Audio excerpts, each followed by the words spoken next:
వాళ్ళ పిల్లలు రోడ్లు పడిపోయి నాశనం అయిపోతుంటే అదే రైతులు భరోసా, రైతులకు మీరు ఇచ్చేటువంటి ఇదే.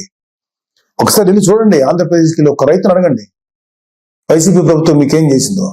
మాకన్నా కూడా మీ వైసీపీ పార్టీకి మాడు పగిలిపోయే ఆన్సర్స్ వాళ్ళే చెప్తారు. నేను చాలా తక్కువ చెప్తున్నాను. ఇంకా వర్షాలకి పంటలు పాడైపోయినాయండి, మాకేంటి దారి అని చెప్పి మీ వైసీపీ ఎమ్మెల్యేని అడిగితే రైతులు నిరుపప్పులనేంత తులకనగా మాట్లాడితే, అరే తప్పురా బాబు ఇట్లా అనకూడదని అని చెప్పాల్సిన బుద్ధి చెప్పాల్సిన ఆ బాధ్యత లేదా మీకు? అప్పుడు మీరేం మాట్లాడలేదా?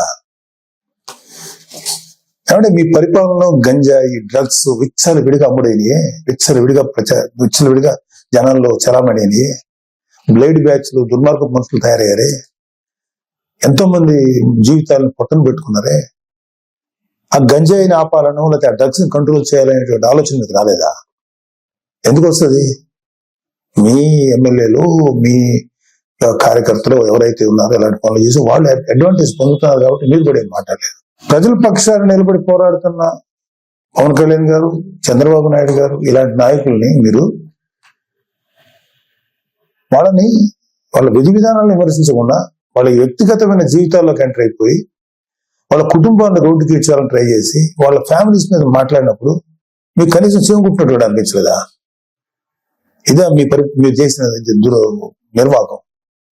ఇప్పుడు వచ్చేసి మహానుభావులాగా ఒక మెస్సాయి లాగా వచ్చి మాట్లాడుతున్నారా మీరు కానీ మీ నాయకులు ఎవరైనా సరే? ఎప్పుడు తెలుసుకుంటారు మీరు? ఇప్పటికైనా తెలుసుకోండి. ఇప్పటికైనా తెలుసుకొని చేసిన తప్పుల్ని మీరు సరిదిద్దుకోండి. అసలు ఇప్పుడు అర్జెంటుగా ఇప్పుడు సెంట్రల్ గవర్నమెంట్ ఢిల్లీకి వెళ్ళిపోయి ధర్నా చేసేసి రాష్ట్రపతి పాలన పెట్టమంటారా? ఏమన్నా కొంచెం మీకు ఆలోచన ఉందా? మీకు సలహాలు ఇచ్చే వాళ్ళు ఎవరో ఇంకా తెలియట్లేదు. మాకు సజ్జలు లాంటి వాళ్ళు ఎప్పుడు వెళ్ళిపోయారో ఉన్నారో తెలియదు, లేదా అలాంటి సలహాలు వింటున్నారేమో. అర్జెంట్గా రాష్ట్రపతి పాలన పెట్టాలా? నిజంగా రాష్ట్రపతి పాలన పెట్టాల్సి వచ్చిన పరిస్థితిలో ఉంటే మీ పరిపాలనలో ప్రజావేదిక కూల్చినప్పుడే పెట్టాలి రాష్ట్రపతి పాలన. అది మీ దుర్మార్గమైన పరిపాలనని పెట్టాలి. అప్పుడు పెట్టలేదే సార్. మీరు రేపు జరగబోయే సభలకి అటెండ్ కాకుండా ఉండటానికి ఓ కొత్త నాటకాన్ని, కొత్త స్టేజ్ క్రియేట్ చేసుకుంటున్నారు. ఢిల్లీ వెళ్ళాలని ఓ పని చేయండి. మీరు వెళ్తే వెళ్ళండి ఢిల్లీ, నాకే అబ్జెక్షన్ లేదు. కానీ రేపు శాసనసభలో మీటింగ్ జరగబోతున్నాయి కదా, దానికి మీరు రండి.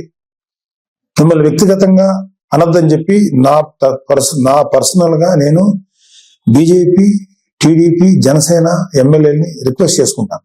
మిమ్మల్ని వ్యక్తిగతంగా ఏమి అనొద్దని చెప్తారు. మీరు ధైర్యం వచ్చి మాట్లాడండి. శాసనసభని ఫేస్